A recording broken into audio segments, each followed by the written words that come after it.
Hi, నా పేరు doctor Vijaya Madhuri, fertility consultant, 49 fertility centres, Banjara hills.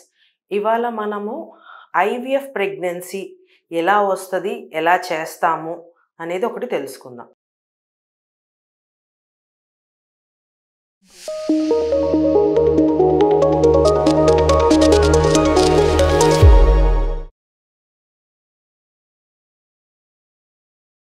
IVF pregnancy అంటే ఇన్ విట్రో ఫర్టిలైజేషన్ అంటాము, లేదు అంటే ఇక్సీ పద్ధతి ద్వారా వస్తుందన్నమాట. ఈ ఐవీఎఫ్ ప్రెగ్నెన్సీ ఎలాగా అంటే ఆడవాళ్ళకి ఒక మినిమం 10 days కానీ 12 days కానీ ఇంజెక్షన్స్ ఇస్తాము. అలా ఇంజెక్షన్స్ ఇచ్చిన తర్వాత వాళ్ళ ఫాలికల్ గ్రోత్ ఎలా ఉంది అనేది చూస్తాము. ఆ గ్రోత్ని బట్టి డ్రగ్స్ అనేది మనము ఎక్కువైతే ఇన్ కేస్ ఫాలికల్స్కి ఫాస్ట్గా గ్రోత్ అన్నట్టు కొంచెం డోసేజ్ అడ్జస్ట్ చేస్తాము, లేదు తక్కువ అయితే డోసేజ్ పెంచుతాం. ఇలా మినిమం 10 days to 12 days, కొంతమందికి 14-15 days కూడా వెళ్తుంది. అట్లా వెళ్ళిన తర్వాత మనం ఒక ట్రిగర్ ఇంజెక్షన్ ఇచ్చి ఆ తర్వాత 35 to 36 hours మధ్యలో మనము ఎగ్ ఆర్ ఓవం పికప్ అనేది చేస్తాం అనమాట. ఆ ఎగ్స్ ఆర్ ఓవం బయటకు తీసిన తర్వాత హస్బెండ్ స్పర్మ్ తో కలిపి స్మాల్ బేబీస్ లాగా ఎంబ్రియో అనేది ఫామ్ చేస్తాము. కొంతమంది పేషెంట్స్ కి ఇమీడియట్ గా ఫ్రెష్ ట్రాన్స్ఫర్ చేసేస్తాము. కొంతమంది పేషెంట్స్ కి ఏం చేస్తామంటే గ్యాప్ తీసుకుంటాం. ఎందుకంటే చాలా ఎగ్స్, చాలా ఫాలికల్స్ ఉన్నాయనుకోండి, ఓవరీ అనేది బాగా పెద్దగా అయిపోద్ది. అలాంటప్పుడు అబ్డామిన్లో అది ఒక్కొక్కసారి పెయిన్ కాజ్ చేసే ఛాన్సెస్ ఉంటాయి అన్నమాట.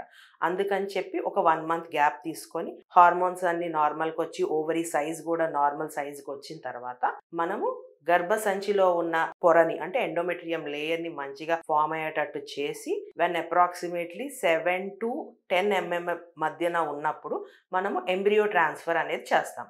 ఆ తర్వాత 2 weeksకి మనకి ప్రెగ్నెన్సీ టెస్ట్ ఉంటుంది. పేషెంట్స్ ఎవరైతే ప్రెగ్నెన్సీ పాజిటివ్ వస్తారో వాళ్ళకి మళ్ళీ మనం మెడికేషన్స్ ఎలాగో కన్ఫర్మ్గా లైక్ ఎంబ్రియో ట్రాన్స్ఫర్ తర్వాత మెడికేషన్స్ చెప్తాము.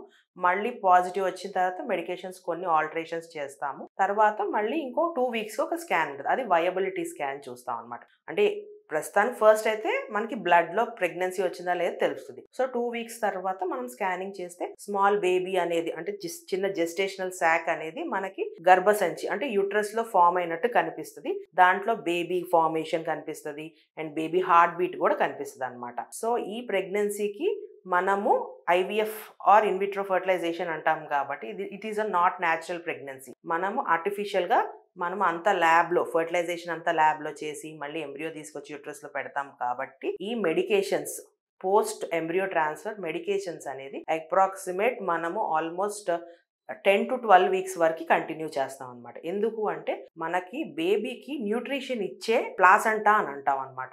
ఆ మాయ తెలుగులో ఆ మాయ ద్వారా బేబీకి న్యూట్రిషన్ వెళ్తుంది. అది ఫామ్ అవడానికి డిపెండ్స్ అనమాట. 8 to 10 weeks కొంతమందికి, లేదంటే 10 to 12 weeks మధ్యన ఫామ్ అయింది. సో అప్పటి వరకు మనం బయట నుంచి బేబీకి న్యూట్రిషన్ ఇస్తాం.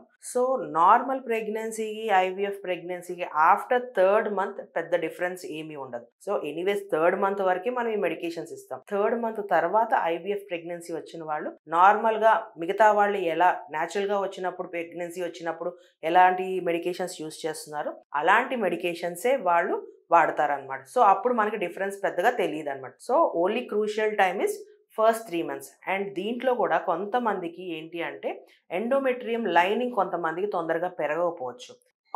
డ్యూరింగ్ ద స్టిమ్యులేషన్ అంటే మనము ఎగ్స్ కోసం గ్రో చేసేటప్పుడు కూడా మనము ఆడవాళ్ళ గర్భసంచిలో ఉన్న పొర ఎలా పెరుగుతుందనే ఒక ఐడియాతో మనం చూసుకుంటాం. కొంతమందికి సరిగ్గా పెరగకపోవచ్చు, కొంతమందికి బాగానే పెరగచ్చు.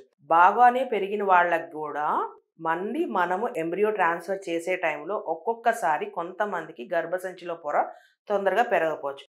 అది ఏంటంటే ఆ సైకిల్లో వాళ్ళకున్న హార్మోనల్ డిస్టర్బెన్సెస్ని బట్టి కూడా అవ్వచ్చు. సో మనం అయితే ఫస్ట్ ట్యాబ్లెట్స్ ఇచ్చి అన్లెస్ మనం ట్యాబ్లెట్స్ ఇచ్చి గర్భసంచిలో ఉన్న లేయర్ని మానిటర్ చేస్తున్నప్పుడే మనకి తెలిసింది ఆ సైకిల్లో ఆ ఎండోమెట్రియం అనేది పెరుగుతుందా లేదా అని.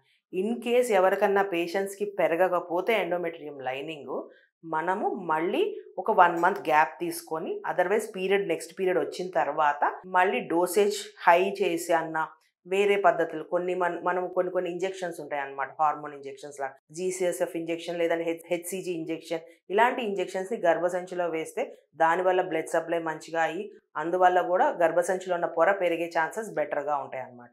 సో సాధ్యమైనంత వరకు more than 7 mm ఉన్న ప్రెగ్నెన్సీ వచ్చిన కేసెస్ మనకి చాలానే ఉన్నాయి అన్నమాట. సో 7 టార్గెట్ తీసుకుంటాము అస్సలు పెరగని వాళ్ళకి.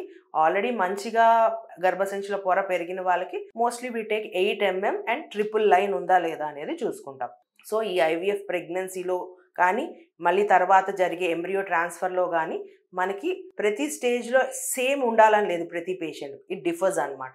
సో మనం పేషెంట్ హిస్టరీని బట్టి వాళ్ళకి మనం ఇచ్చే డ్రగ్స్ని బట్టి ఏదైనా ఆల్టరేషన్స్ చెయ్యాలా అనేది ప్రతి సైకిల్లో మనం చూసుకుంటాం అనమాట.